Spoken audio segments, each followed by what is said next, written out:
रात हवा कुछ ज्यादा ही भारी थी जब ध्रुव अपनी बाइक पर अकेला सुनसान सड़क से गुजर रहा था। बारिश रुक चुकी थी, लेकिन सड़क पर चमकती पानी की परत उसे बार बार ये एहसास दिला रही थी कि रात नॉर्मल नहीं है। तभी उसकी नज़र एक पुराने से बोर्ड पर पड़ी जिसमें लिखा था तंत्र नगरी, आगे जाने से पहले सोच लो। ध्रुव हल्का सा मुस्कुरा दिया और सोचा बस एक शॉर्टकट ही तो है। पर जैसे ही उसने बाइक आगे बढ़ाई, उसके पीछे से बोर्ड अचानक गिर पड़ा और आवाज़ गूंज उठी। उसने घूमकर देखा, लेकिन वहाँ न हवा थी न कोई इंसान। थोड़ा घबराकर भी वो आगे बढ़ गया और कुछ ही दूर चलने पर एक बड़ा पुराना दरवाज़ा दिखा जिसके ऊपर अजीब से लाल चिन्ह बने हुए थे। जैसे ही ध्रुव ने उस दरवाजे के अंदर कदम रखा, हवा बिल्कुल थम गई और उसकी सांसों की आवाज़ उसे खुद सुनाई देने लगी।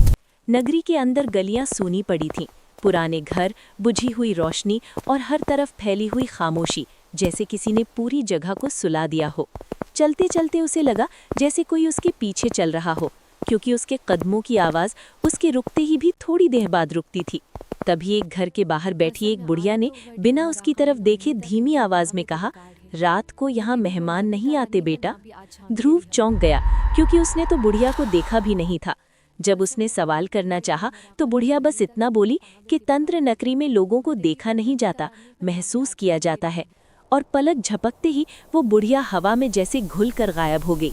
जमीन पर सिर्फ एक जलता हुआ दिया रह गया। ध्रुव का दिल तेज धड़कने लगा और उसी पल उसे महसूस हुआ कि उसकी परछाई उसके साथ बराबर नहीं चल रही। वो रुकता तो परछाई एक पल बाद रुकती, जैसे वो उसकी नहीं बल्कि किसी और की हो। तब अचानक उसके कान के पास एक बहुत हल्की सी आवाज़ गूंजी, पीछे मत देखना। उसकी सांसें अटक गईं, गला सूख गया और जब दूर से मंदिर की घंटी अपने आप बजने लगी तो उसे पहली बार एहसास हुआ कि उसने सिर्फ किसी शहर में नहीं बल्कि एक जिंदा जगह में कदम रख दिया है।